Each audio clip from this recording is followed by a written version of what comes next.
Olá, meus irmãos, graça e paz seja convosco.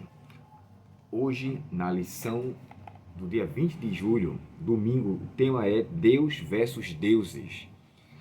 Irmãos, essa é a primeira evidência da atuação de Deus em, concernente àquele primeiro mandamento, né? Não terás outros deuses diante de mim. É claro que deuses que são criados pelos seres humanos, deuses que são colocados como seres divinos.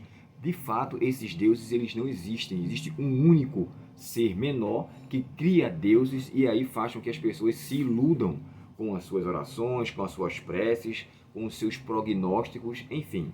O que nos chama a atenção agora é que lá no Egito existia cerca de mais de 150 deuses ou divindades, de acordo com o autor. Eu estava fazendo uma pesquisa e encontrei mais de 2.000 divindades. Observe só a quantidade de deuses que se tinha lá. Isso era tão curioso porque eles tinham em seus conceitos, se eles fossem com seus deuses para uma guerra e se eles vencessem, eram os seus deuses que concederam a vitória. Se eles perdessem, foram os deuses que perderam. Então, assim, eles atribuíam tudo aos seus deuses e eles mudavam em si de acordo com a circunstância. Logo, o mesmo Deus não estava atuando sempre em determinados lugares.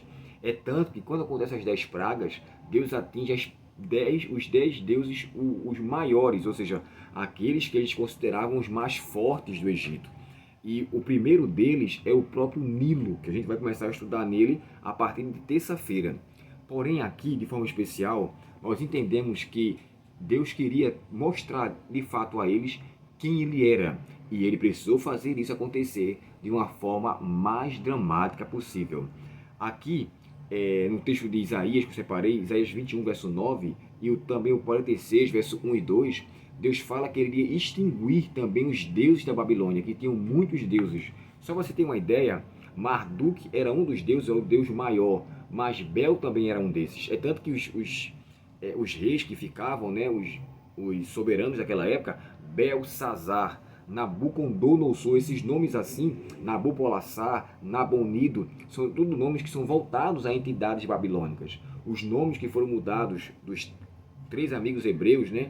Ananias, Azarias e Misael, para Sadraque, Mesaque e Abednego, todos eles eram nomes voltados para entidades da Babilônia. E nesses dois versos, nós entendemos, tanto de Isaías 21, 9 e 46, 1 e 2, que Deus ia extinguir os deuses da Babilônia. E em Números capítulo 33 e o verso 4, Deus fala que ele atingiu todos os deuses do Egito, lá no Egito em si.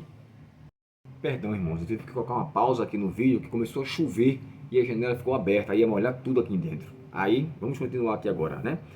Voltando, o texto de Números 33, o verso 4, fala que Deus atingiu todos os deuses do Egito.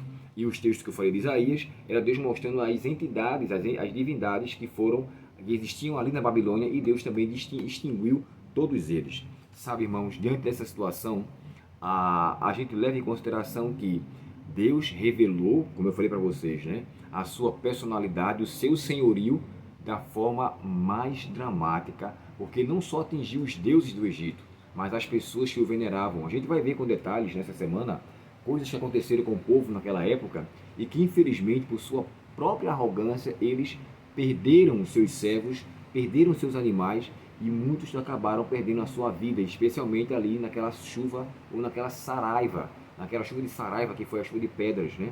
Nessa imagem da lição, só para a gente ter uma ideia, se você for observar direitinho, aqui tem 7 pragas dentro dessa imagem. Olhem vocês e depois vocês me dizem aqui no comentário. Escrevam aqui. Irmão Abel, eu encontrei 6 pragas, 5 pragas, eu encontrei 7 nelas. E aí você vai colocar nelas ali o que você encontrou. Combinado? Enfim, Deus revelou quem ele era e mostrou que ele é soberano sobre tudo e sobre todos, em especial sobre aquele grande paganismo, aquele grande panteísmo do Egito, né? Tantos deuses que ali existiam.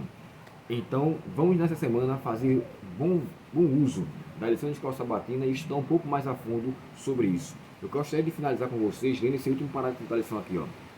É significativo que os antigos egípcios adorassem um deus serpente, que era chamado de Nerebek, eita, quase que não sai, Nerbical era também voltado para Deus, a cobra, né, a serpente. Ele era simbolizado por uma naja, até os próprios faraós tinham uma serpente aqui.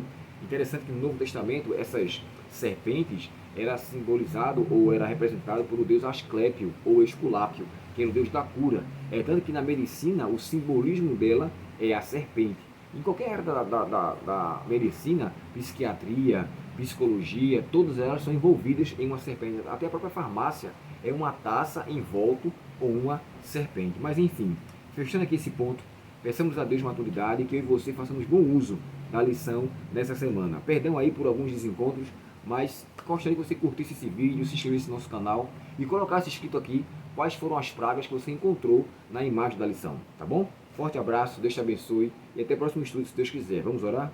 Obrigado, querido Pai, pela Tua palavra. Obrigado pela Tua orientação. Suplicamos que o Senhor nos auxilie a conhecer cada dia mais a santa, boa e agradável palavra do Senhor. Dá-nos esta bênção e perdoa nossos pecados, Senhor. Te pedimos em nome de Jesus. Amém.